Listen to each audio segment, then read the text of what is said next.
Dasar dia membenci saya itu 3. Yang pertama, karena Abdul Somad ini pelaku bid'ah. Maulid Nabi bid'ah, nuzul Quran bid'ah, menyambut tahun baru hijrah bid'ah, Isra Mi'raj bid'ah, tepung tawar bid'ah, zikir bersama bid'ah, haul bid'ah, besuluk bid'ah, tarekat bid'ah. Simple saja kaedahnya. Kalau tidak dibuat Nabi bid'ah. Abdul Somad adalah pelaku bid'ah, maka berarti dia dhalalah dan dia finnar. Maka Abdul Somad adalah mungkar, maka dia mesti dihabisi karakternya. Itulah mengapa dia bilang saya anjing. Assalamualaikum warahmatullahi wabarakatuh. Jamaah dimanapun berada, saya sedang bersama dengan santri-santri penghafal Quran Pondok Pesantren Tahfiz Quran Az-Zahra. Mari kita support Pondok Pesantren Tahfiz Quran Az-Zahra gratis melalui donasi Bank Syariah Indonesia BSI. Nomornya catat baik-baik, 76 7-nya 5 kali, 77 777 656. Sekali lagi 76 77 777 656. Jangan lupa hubungi kontak person berikut ini 0822 4739 5624. Sekali lagi 0822 4739 5624. Berkah selalu, ma'akalta fa'afnaita. Rezeki, uang, gaji, pendapatan yang kau belikan makanan akan busuk. Wa malabista fa'ablaita, yang dibelikan kepakaian akan lapuk. Wa mata saddaqta fa'amdaita, yang kau sedekahkan itulah yang akan kekal abadi menjadi amal bekal untuk hari esok. Berkah selalu. Assalamualaikum warahmatullahi wabarakatuh. Az-Zahra nahnu juz'un la yatajazza. Allahu Akbar.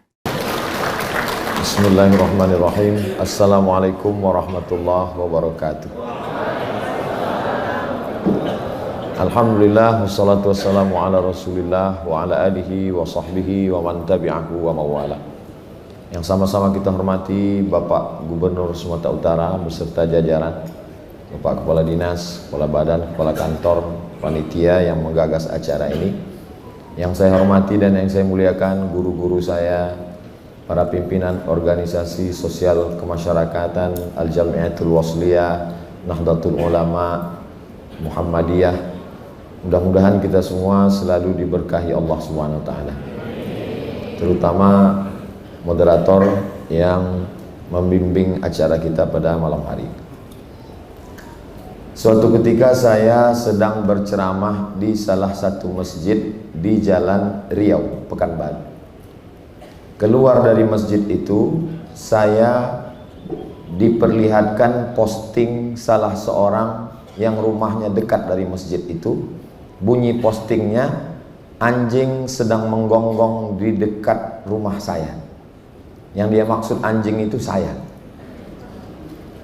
Lalu lama saya termenung, kenapa dia membenci saya? Siapa yang menyuruh dia membenci saya? Saya suruh cari siapa orang ini, di mana dia mengaji, apa yang dia pelajari, siapa gurunya. Setelah dicari-cari, barulah tahu dasar dia membenci saya itu 3. Yang pertama, karena Abdul Somad ini pelaku bid'ah. Maulid Nabi bid'ah, nuzul Quran bid'ah, menyambut tahun baru hijrah bid'ah, Isra Mi'raj bid'ah, tepung tawar bid'ah, zikir bersama bid'ah, haul bid'ah, besuluk bid'ah, tarekat bid'ah. Simple saja kaedahnya.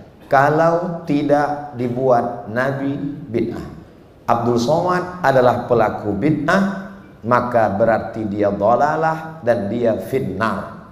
Maka Abdul Somad adalah mungkar, maka dia mesti dihabisi karakternya. Itulah mengapa dia bilang saya anjing. Lalu saya cari-cari, adakah ustadz ulama di dunia ini yang dianjingkan? Ternyata ada. Namanya Syekh Yusuf Al-Qardawi yang baru saja meninggal. Judul bukunya Iskatul Kalbil Awi Abdullah bin Yusuf Al-Qardawi. Membungkam anjing menggonggong Yusuf Qardawi. Kalau orang selevel Yusuf Al-Qaradawi yang ulama dunia saja dianjingkannya, apalagi lah Abdul Somad. Kalau preman menganjingkan saya itu biasa, tapi kalau orang mengaji ke masjid berarti itu keyakinan. Jadi semua pelaku bid'ah ini anjing.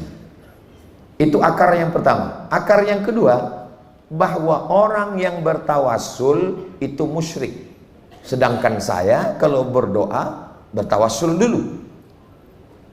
Ila hadratin Nabi Mustafa Muhammadin sallallahu alaihi wasallam wa alihi at-tayyibin at-tahirin wa ashabihi al-mayamin wan nabiyyin was-siddiqin wasyuhada was-salihin wal malaikatil muqarrabin wal ulama'il amilin wal awliya'is salihin wa akhussu bidzikri ahli silsilatit tariqah an-naqsabandiyah Syekh Bahauddin an-Naqsabandi, Syekh Khalid al-Baghdadi al-Kurdi, Syekh Abdullah Afandi, Syekh Sulaiman Al-Qarimi, Syekh Sulaiman Zuhdi, Syekh Abdul Wahab Rokan, sampailah ke guru-guru kami.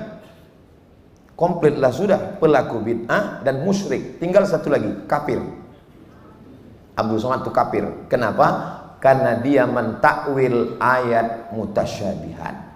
Ar-Rahman 'alal arsyistawa mesti difahami al-julus wal istiqrar. Allah itu duduk di atas kursi, duduk di atas arash.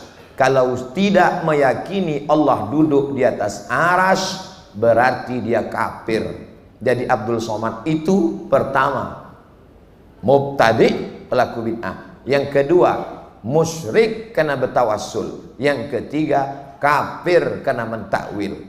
Maka saya yang belajar mesti menunjukkan dalil amalan saya. Itulah asal muasal saya tulis buku ini.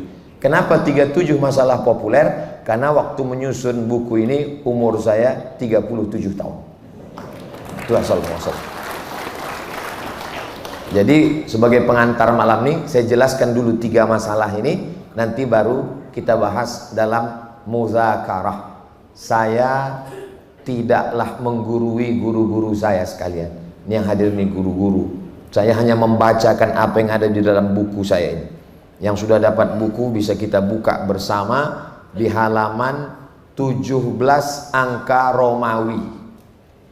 Di halaman 14 angka Romawi. X I V. Halaman 14 Romawi. Baris yang keempat dari atas. Kelima, buku ini tidak ingin menggiring pembacanya kepada mazhab tertentu. Jadi saya tak ingin mengajak orang ikut saya, enggak. Yang diharapkan hanyalah agar setelah melihat pendapat para ulama, kita lebih memahami perbedaan, menghormati orang lain, mengikis fanatisme buta. Yang paling penting adalah tidak salah memilih musuh. Namun jangan sampai kita habiskan kebencian hanya untuk orang yang membaca talqin, orang berzikir bersama, masalah khilafiyah, hingga tak lagi tersisa sedikit kebencian untuk kristenisasi, Israel, bahkan iblis sekalipun. Habis kebencian dalam hati itu hanya untuk orang menyebut Sayyidina, benci hanya menengok orang berzikir bersama, benci hanya menengok orang maulid Nabi, sampai iblis pun tak tersisa lagi kebencian. Kata iblis, tak ada lagi untuk aku, kata iblis. Kutunjukkan mungkin belum terbaca atau sudah terbaca lupa bahwa ada beberapa pendapat. Jadi saya fokuskan dalam 3 hal dan saya tak bacakan semuanya. Ada beberapa halaman yang sudah saya kasih tanda tadi. Kita lanjut ke halaman 82. Halaman 82. Sekarang kita pakai kaedah tadi. Kalau tidak dibuat Nabi bid'ah. Kalau bid'ah berarti dolalah. Kalau dolalah berarti finnar, masuk neraka. Halaman 82. Yang tulisan Arab nomor 2 dari atas. annahu kana yusalli fi kulli yaumin wa lailatin alfa raka'atin ila an mata. Ali Zainal Abidin tiap hari salat 1000 rakaat sampai mati. Wa kana yusamma Zainal Abidina li ibadatihi. Dia dikasih nama Zainal Abidin karena saking banyak ibadahnya. Nama dia Ali, nama ayahnya Husain, nama ayah Husain itu Sayyidina Ali, nama emaknya Fatimah, nama ayahnya Sayyidina Muhammad sallallahu alaihi wasallam.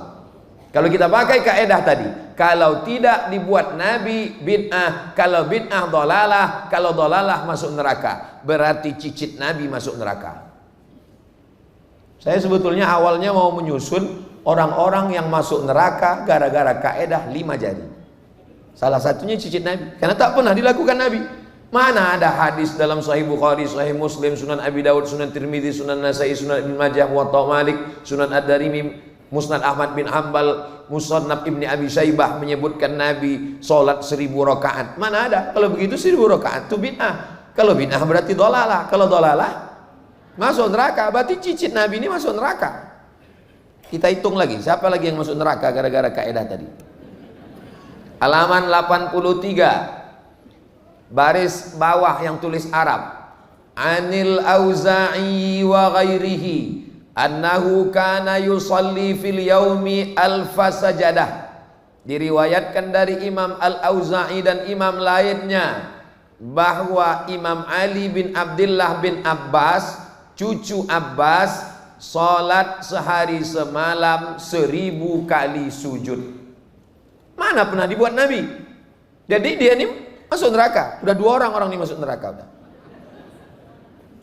Kita teruskan lagi.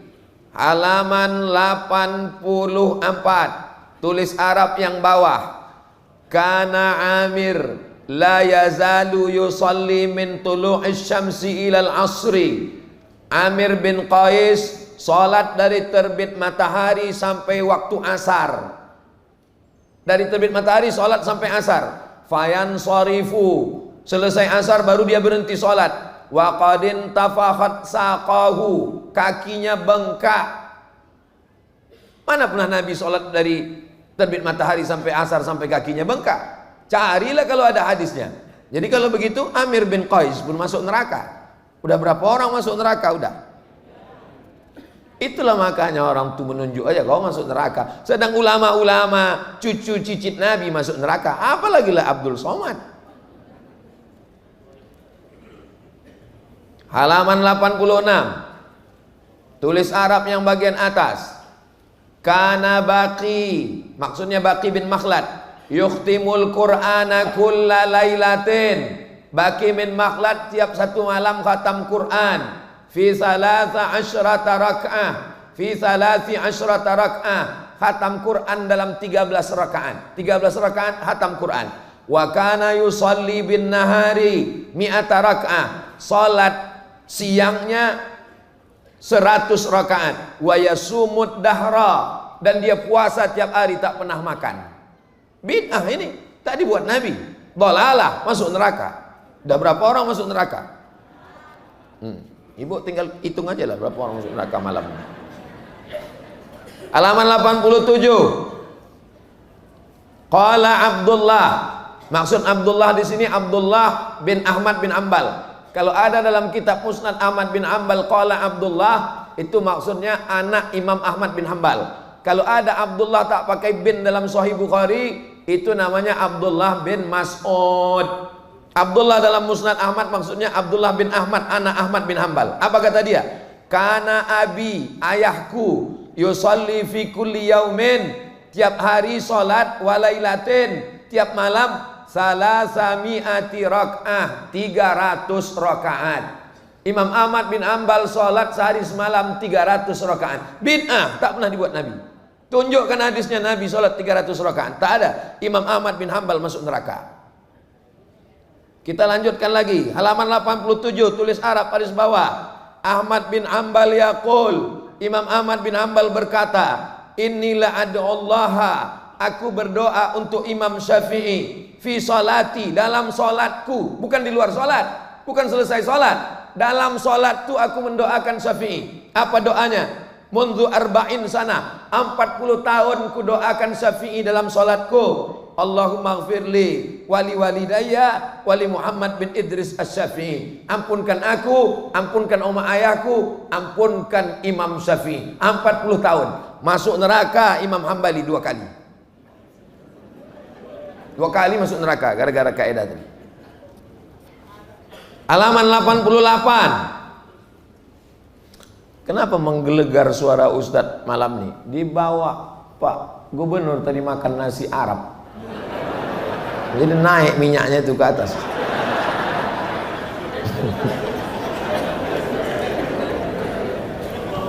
Halaman 8, biar jangan serius sekali bapak-bapak. Halaman 88 baris atas. Wara'a jama'atun minas salaf. Menurut ulama salaf, yang dimaksud dengan ulama salaf 3 abad pertama, berdasarkan hadis khairul qurun qarni tsummal ladzina yalunahu tsummal ladzina yalunahu, abad 1, abad 2, abad 3. Apa katanya? Antuktabalahul ayat minal Qur'an, dituliskan ayat Quran di atas kertas, summa yashrabaha, kemudian dimasukkan ke dalam air, diminum airnya. Mana ada diajarkan Nabi? Masuk neraka orang nih. Di Makkah banyak jual mangkok ayat kursi. Mangkok ayat kursi, saya pun beli. Saya udah berapa kali masuk neraka gara-gara mangkok itu. Nih, salaf yang buat. Qala Mujahid. Mujahid berkata, Nabi punya sahabat namanya Abdullah bin Abbas. Abdullah bin Abbas punya murid. Ada nama muridnya Ikrimah, ada nama muridnya Ad-Dhahhak. Salah satu nama muridnya Mujahid. Apa kata Mujahid? La ba'sa an yuktabal Qur'an. Boleh menuliskan ayat Quran, wa yaghsilahu, air dari tulisan ayat Quran itu dimandikan, wa yusqiyahul maridha, dikasih minum ke orang yang sakit. Bid'ah ini mana pernah dibuat Nabi? Masuk neraka Mujahid. Enak kali masukkan orang ke neraka ini memang. Itu maka orang tuh bisa pengajian 1 malam 5-10 masjid. Orang isinya neraka, neraka, neraka, neraka. Halaman 89.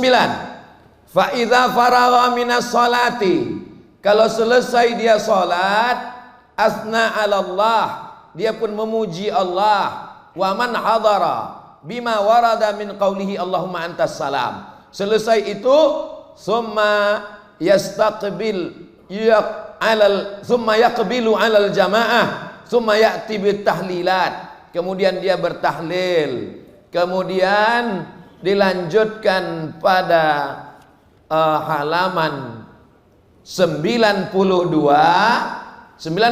baris paling atas.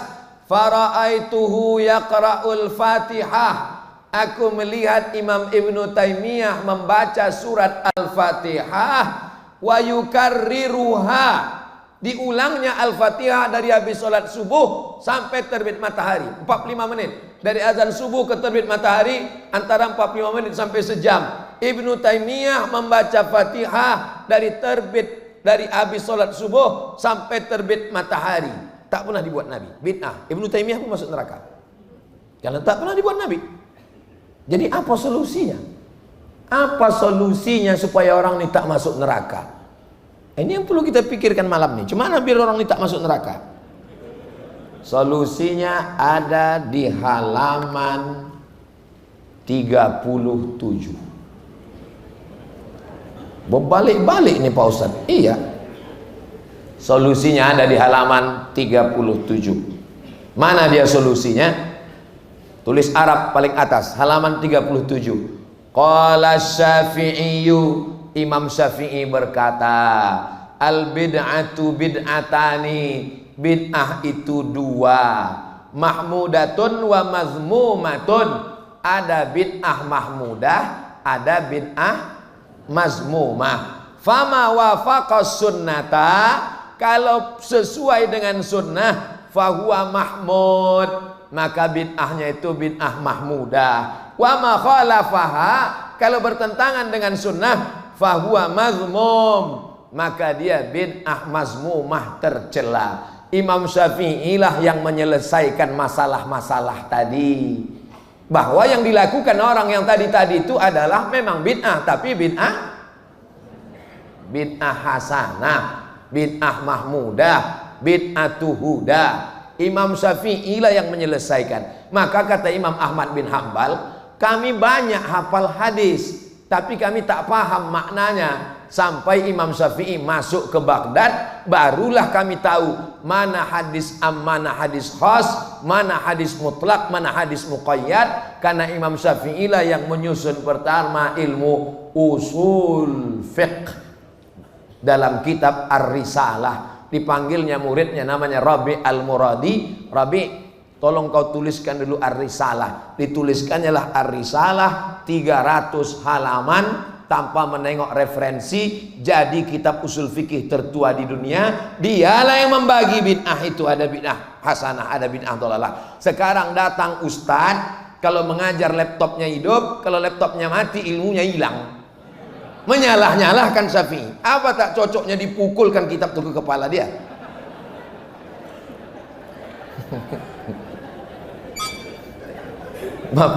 Bapak Ibu, waktu Muhammad Al-Fatih merebut Konstantinopel, ustadz-ustadz di Konstantinopel itu, ustadz-ustadz orang tulah, orang-orang kawan sebelah tuh, ustadz-ustadz orang tuh sedang ikhtilaf tentang iblis itu sebesar apa. Mazhab satu mengatakan iblis itu sebesar pokok kayu, yang satu mengatakan iblis itu sebesar rumah. Berkelailah orang itu di Konstantinopel. Sampai akhirnya Muhammad Al-Fatih merebut Konstantinopel. Besok pagi baru orang itu terjaga. Rupanya kita berkelahi selama ini. Itulah yang terjadi di kita ini sekarang. Asik berkelahi asal udah masuk 12 Rabiul Awal. Bid'ah. Akhirnya minyak kita diambil, nikel kita diambil, habis negara kita pun diambil. Gara-gara sibuk berkelahi tentang ini. Cuman satu yang belum diambil orang itu lagi, batu bara, karena bisa berjalan di atas tanah. Itu batu bara yang di Sumatera Utara ini tak ada diambil orang itu. Yang di Kalimantan habis. Batu bara jangan tersinggung. Nama saya Abdul Somad Batu Bara.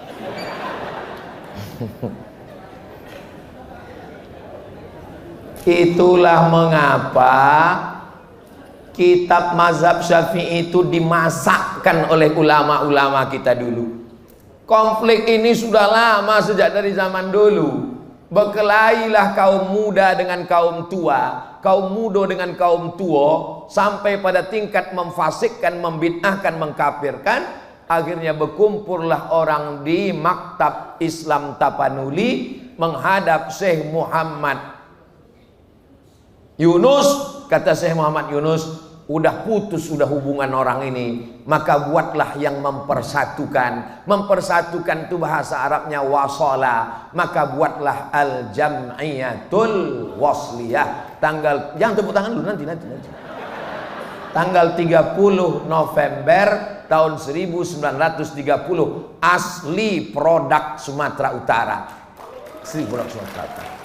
Jadi segala konflik yang terjadi di berbagai kota daerah sekarang tentang masalah membid'ahkan, memfasikkan, kalau mau solusinya balik seperti 100 tahun yang lalu, bahwa mesti kembali. Apa anggaran dasar Al-Jamiatul Wasliyah? Akidahnya Asy'ari, fikihnya Syafi'i, tasawufnya Sunni, mengikut kitab-kitab para ulama. Begitulah kami dulu diajarkan guru-guru kami di sekolah. Tapi bukan berarti saya tidak menganggap saudara kita yang hadir dari kalangan Nahdlatul Ulama. Di Nahdlatul Ulama, Abdul Somad ini sekretaris Bahsul Masail dari tahun 2009 sampai 2014. Di Muhammadiyah, penasehat Lazismu, Lembaga Amil Zakat Muhammadiyah. Di Perti, anggota Komisi Fatwa Persatuan Tarbiyah Islamiyah.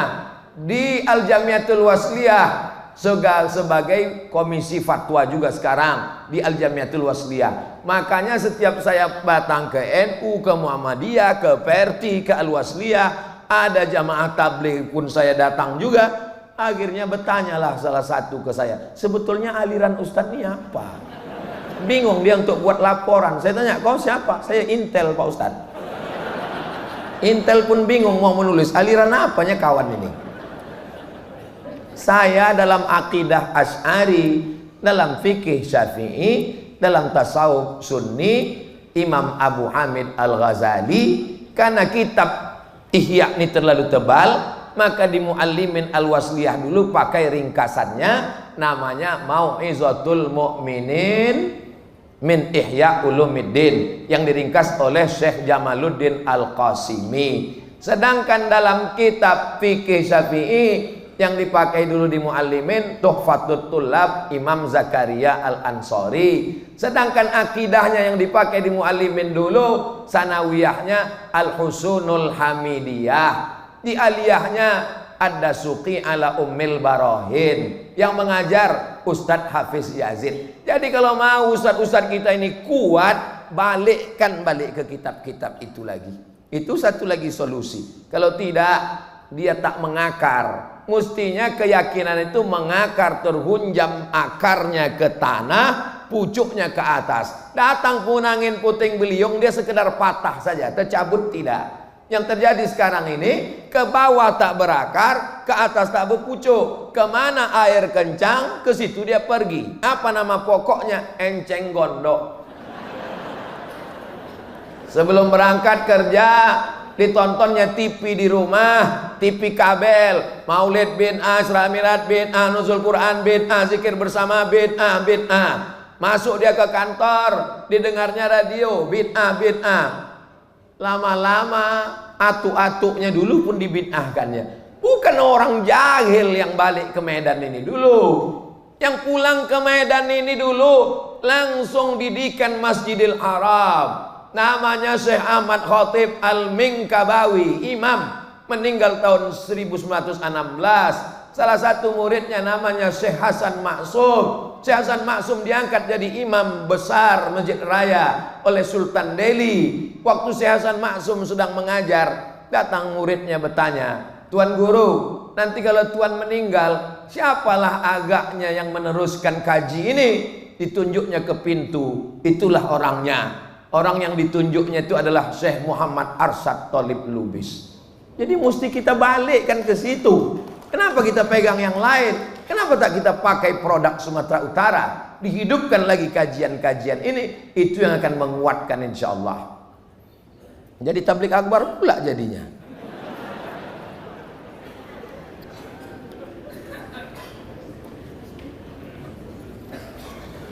Itu sekilas tentang bid'ah. Tadi saya janji 3 masalah saya jelaskan. Masalah yang kedua, tawassul. Siapa yang bertawassul, kata dia musyrik, karena meminta ke Nabi. Minta aja langsung sama Allah. Iyyaka na'budu wa iyyaka nasta'in. Tahu saya bertawassul, tawassul. Halaman 214. Qala Ibnu Abbas. Ibnu Abbas berkata, kanat Yahudu Khaybar. Di Madinah itu ada 4 Yahudi. Pertama namanya Yahudi, halaman 214. Di Madinah itu ada Yahudi Khaybar, ada Yahudi Quraizah, ada Yahudi Qainuqa, ada Yahudi Khaybar. Kanat Yahudu Khaybar, orang Yahudi Khaybar, tuqatilu Ghatfana. Mereka berperang dengan Bani Ghatafan. Ghatafan orang Arab, Khaybar orang Yahudi. Falammal taqau, ketika berperang, hazimat Yahud, Yahudi kalah. Fa'adat Yahudu bihadzal du'a. Lalu orang Yahudi ini pun berdoa. Apa kata orang Yahudi ini berdoa? Inna nas'aluka, kami meminta kepada engkau ya Allah, bihaqqin nabiyil ummi, barokah Nabi yang tak bisa membaca dan tak bisa menulis. Siapa itu?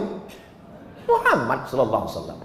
Kami meminta kepada engkau ya Allah, barokat Nabi yang tak bisa membaca, tak bisa menulis. Orang Yahudi berdoa, minta kepada Allah, bertawassul dengan menyebut nama Nabi Muhammad sallallahu alaihi wasallam. Saya tak paham tawasul nih Pak Ustadz. Tolong Ustadz jelaskan. Tawasul itu singkatnya begini. Datang saya ke kepala dinas PU. Pak kepala dinas, tolonglah aspal jalan ke kampung kami. Kata kepala dinas, tak bisa, ini, itu, ini, begono. Terus saya bilang, aku bertawassul kepadamu bi barokati gubernur Sumatera Utara. Kata dia, insya Allah selesai. Nah itulah tawassul tuh. Itulah arti tawassul tuh. Menyebut nama orang supaya tujuan tercapai. Yang disebut kepada Allah tuh nama orang yang dicintainya. Siapa yang dicintainya? Muhammad sallallahu alaihi wasallam. Bukan meminta kepada Nabi Muhammad. Tak ada orang Islam minta ke Nabi Muhammad. Mintanya pada Allah. Menyebut nama Nabi Muhammad. Di halaman 214 saya sebutkan, sebelum Nabi lahir orang Yahudi udah bertawasul, menang mereka melawan Bani Ghatafan. Di halaman 215 bertawasul waktu Nabi masih hidup. Datang orang buta berdoa kepada Allah, aku meminta kepadamu ya Allah bi barakati Muhammad sallallahu alaihi wasallam. Terbuka biji matanya, Nabi masih hidup. Sekarang macam mana? Nabi sudah meninggal. Nabi sudah meninggal. Ada di halaman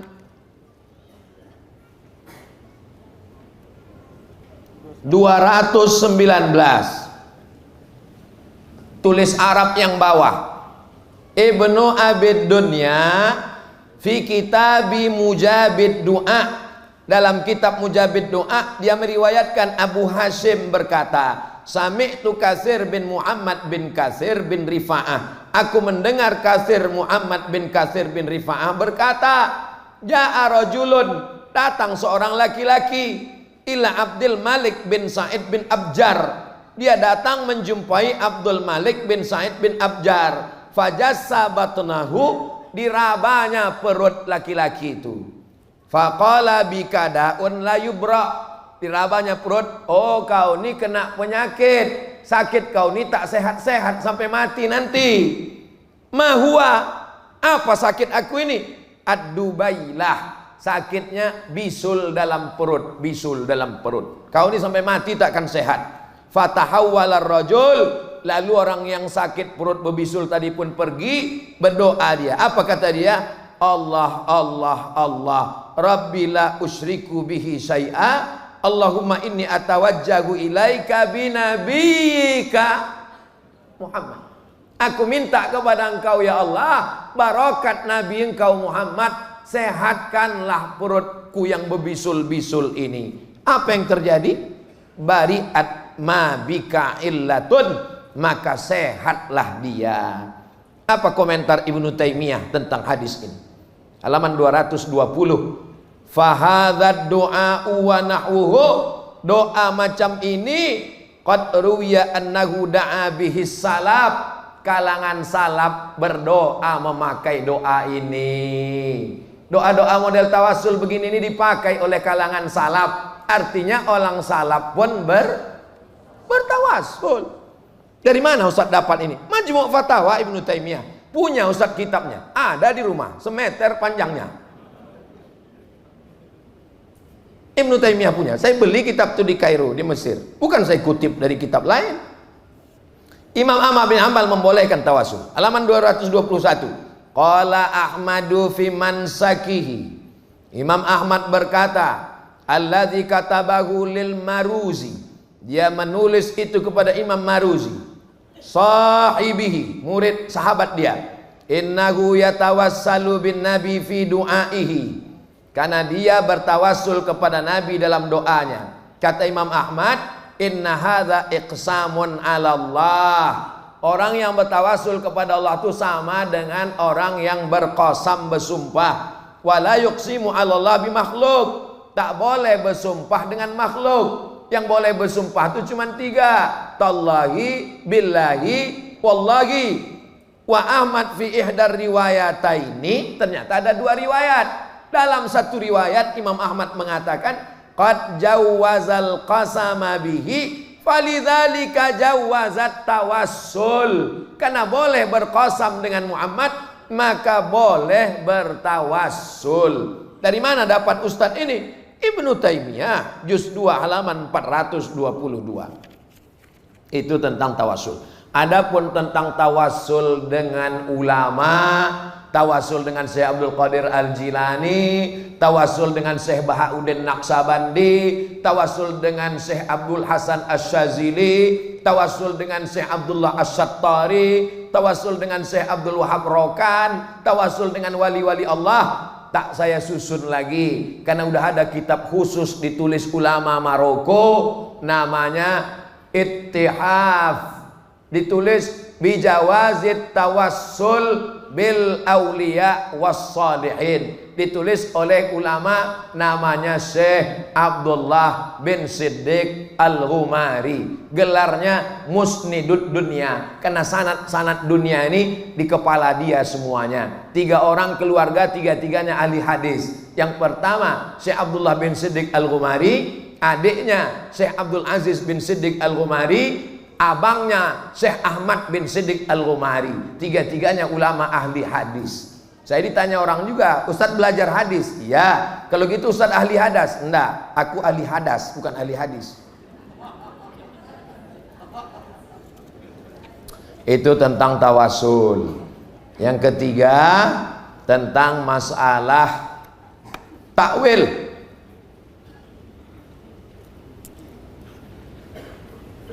Abdul Somad itu kafir karena mentakwil Ar-Rahman 'alal arsy istawa. Allah bersemayam di atas aras. Kata saya, Allah itu bukan duduk di atas aras. Allah itu maha kuasa. Bapak Gubernur, Bapak Edi Rahmayadi bersemayam di atas kursi gubernur selama 2 periode. Itu bukan berarti dia duduk aja di situ. Itu makna kiasan, artinya berkuasa. Itu maksud maknanya. Apakah yang bentakwil itu cuman Abdul Somad?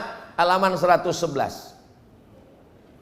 Halaman 111. Wa ma kana rabbuka nasiya.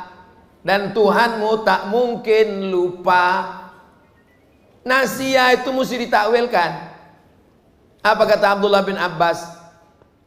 Fal yauma nansahum, hari ini kami lupakan mereka. Mana mungkin Allah lupa? Kalau Allah lupa berarti dia bukan Allah. Allah palsu itu. Allah asli yang original tak lupa. Lalu apa makna lupa di situ? Ditakwilkan Ibnu Abbas. Kata Ibnu Abbas, natrukuhum minar rahmah. Arti kami lupa, kami tinggalkan mereka sehingga mereka tak dapat rahmat.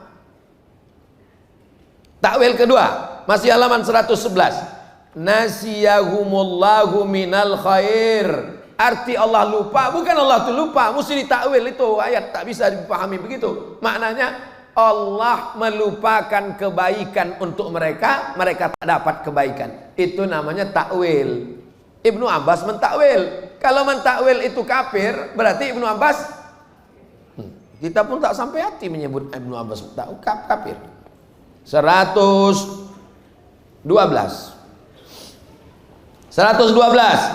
Yauma yukshafu an saqin. Pada hari itu betis Tuhan disingkapkan.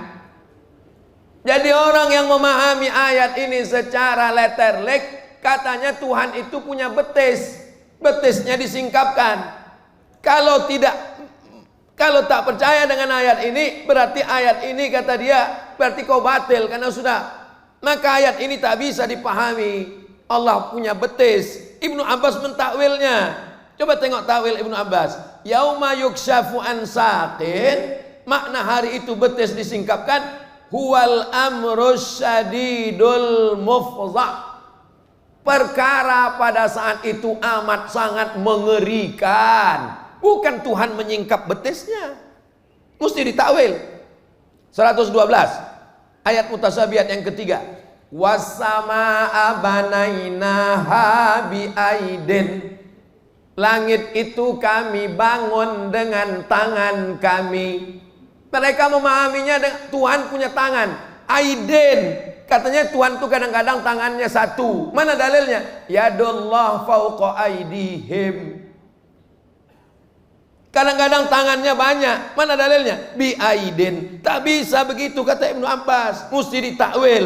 Lalu makna bi aidin situ apa? Ani Ibnu Abbas, kata Ibnu Abbas, bi aidin artinya bi quwwatin. Berarti tangan di situ artinya kekuatan. Dia pemimpin yang tangan besi. Bukan Robocop dia. Tangan besi maksudnya memakai kekuatan memaksa orang lain. Orang pun paham, maka mesti ditakwil. Imam Mujahid mentakwil 114. Imam Malik mentakwil Innallaha yanzilu fil laili ila sama'id dunya. Sepertiga malam, jam 2 malam, Allah itu turun dari langit ke dunia. Macam mana Allah turun? Berarti jam 2 malam di Papua turun dia. Habis itu turun dia di Sulawesi. Habis itu turun dia ke Kalimantan. Habis itu turun dia Sumatera. Naik turun lah dia. Itu Tuhan apa teh celup? Apanya Tuhan kalian itu naik turun? Kata Imam Malik, tengok Imam Malik mentakwil. Faqala Malikun, Imam Malik berkata, bukan dia turun, yatanazzalu amruhu, perkaranya turun. Ayat mutasyabihat 114, ayat yang keempat. Waja'a rabbuka wal malaku saffa. Imam Ahmad mentakwil. Kata Imam mentakwil, waja'a rabbuka, bukan Tuhanmu datang. Lalu apa maknanya? Ja'a sawabuhu, pahalanya datang, bukan zatnya. 115 ayat mutasyabihat 5. Kullu syai'in halikun illa wajhah. Semuanya binasa kecuali wajahnya. Wajah Tuhan mesti ditakwil. Imam Bukhari mentakwil. Apa kata Imam Bukhari? Yang dimaksud wajah itu bukan mukanya, bukan muka Tuhan. Lalu apa maknanya? Mulkah. Mulkahu artinya kekuasaannya. Semua kekuasaan hancur kecuali kekuasaan Allah. Wajah di situ ditakwil menjadi kekuasaan. Imam Bukhari mentakwil. Makanya apa kata Albani waktu mengomentari Sahih Bukhari? Ya laitahu lam yaqulhu. Andai saja Bukhari tidak mentakwil, karena mereka tak setuju dengan takwil. Imam Bukhari aja dihajarnya, apalagi Abdul Somad.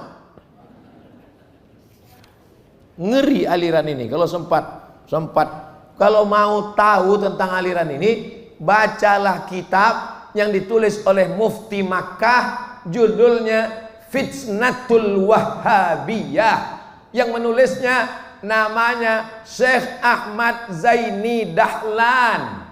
Semua sanad-sanad kitab yang ada sekarang ini, kitab hadis, kitab fikih, itu dari Syekh Ahmad Zaini Dahlan. Hadratus Syekh Hasim Asy'ari. Belajar hadis siapa gurunya? Nama gurunya adalah Syekh Mahfud At-Tarmasi. Syekh Mahfud Tarmasi dari siapa dia mengambil riwayat? Syekh Mahfud Tarmasi mengambil dari Syekh Bakri Syatta. Syekh Bakri Syatta dari mana dia mengambil? Dari Syekh Ahmad Zaini Dahlan. Syekh Ahmad Zaini Dahlan, Mufti Syafi'i Makkah Al-Mukarramah. Di dalam kitab Fitnatul Wahhabiyah diceritakannya tentang muazzin yang setiap mau azan membaca innallaha wa malaikatahu. Innallaha wa malaikatahu yusalluna 'alan nabi. Disuruh berhenti. Muazzin, jangan kau baca lagi innallaha wa malaikatahu, karena innallaha wa malaikatahu itu bid'ah, tak ada dibuat Nabi. Dia bandel, terus dibuatnya. Dipancung orang tuh kepalanya, mati gara-gara innallaha wa malaikatahu. Ini kalau sempat besar aliran ini, matilah gara-gara innallaha wa malaikatahu.